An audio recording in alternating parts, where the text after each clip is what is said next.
The Frugal Wizard's Handbook for Surviving Medieval England. Sort of. All right, if you've read the back of the book, then you pretty much have a good grasp on what it's about. The man wakes up in the middle of a field not knowing who he is. It's one of those white room things where you don't know anything. Your name, where you came from, why you're here. All he has is some pages from a book that apparently he was holding whenever he got transported to where he is, but poof! Apparently the book has exploded during the trip because he's got a couple burned pages. He sees some other pages elsewhere.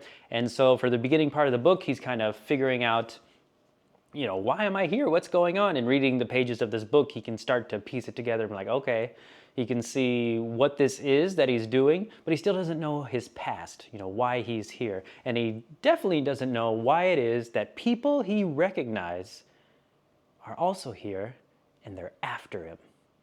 So that's the gist of the book.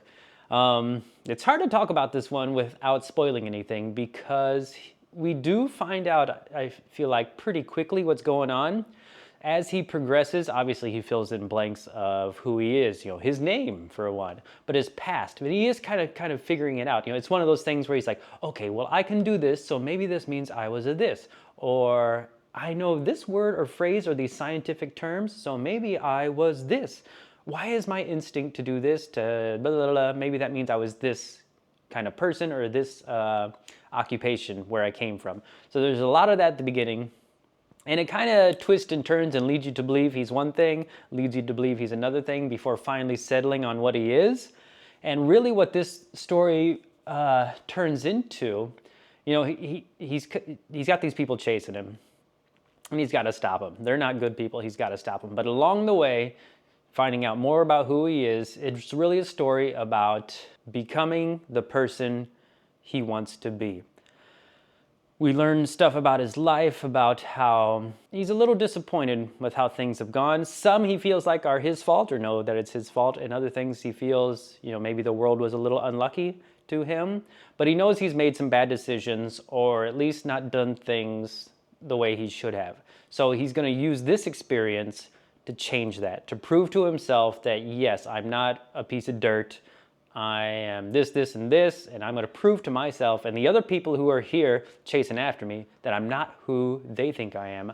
I'm not the person I kind of, dump down on myself to believe I am. I am something more.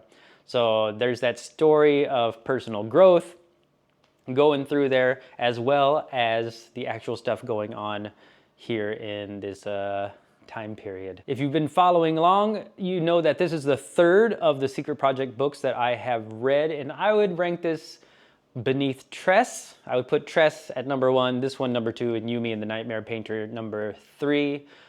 This one, it didn't drag along. It wasn't as kind of mundane in parts as Yumi and the Nightmare Painter. There is a lot of stuff, though, that didn't really matter to me. And I can't go more into that without spoiling anything. So the spoiler section, skip ahead to that to see what I'm talking about. But it was just okay.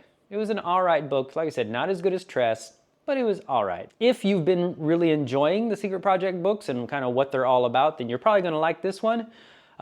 For me, I don't know what it is. The Tress book was great, and that felt like Sanderson. This one, and he's been saying he's doing something different, trying to, get out of his comfort zone or just wanting to get some other ideas out there. And that's fine. It's just that I guess it's just not for me. Some of it just seems too over the top, too silly. And I know that's just totally on me. I love Sanderson stuff, but the Secret Project stuff is not really hitting it for me. So we're going to move on to spoilers. If you do end up reading this, please come back and check out the spoiler sections. Let me know down below what you think about it. Like and subscribe to the channel, and we'll catch you guys later. For those of you who have read it, let's talk more about it.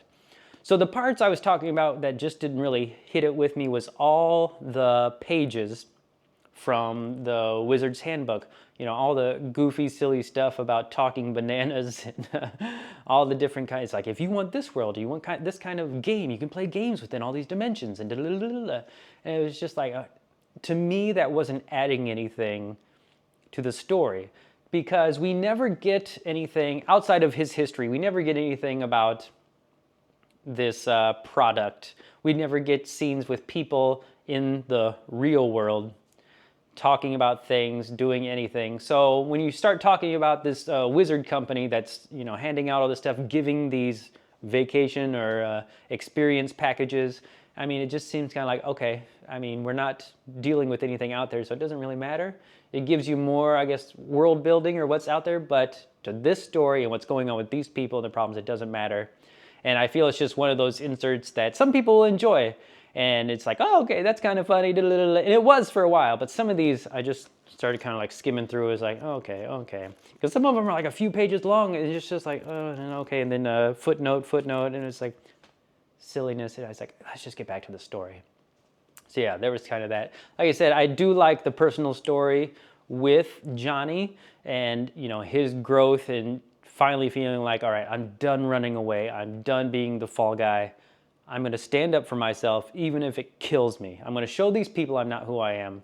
And it also hit me with his buddy Ryan. He talked about life being unfair. And I talked about, some things you do in life are your own doing, and you have to, deal with the consequences. Other things are just pure luck, right?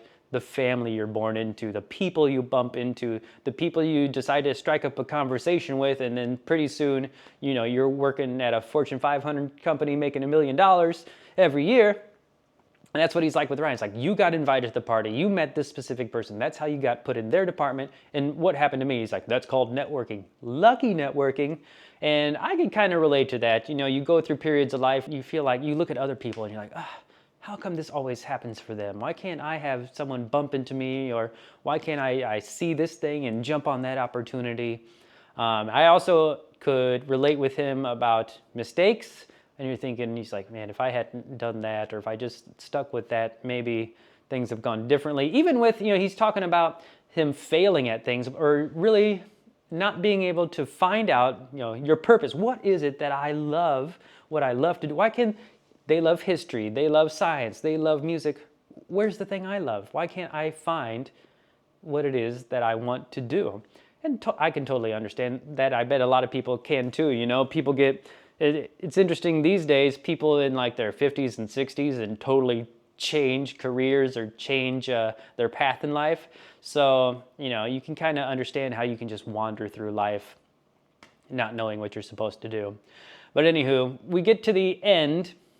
And once again, he really comes through at the end. Sanderson, writing great endings. I thought this one, even Yumi and the Nightmare Painter, I didn't care for the book all that much, but the ending was great. And this one too, that ending scene with everything going on, the fight between him and Quinn, and then what's-her-face.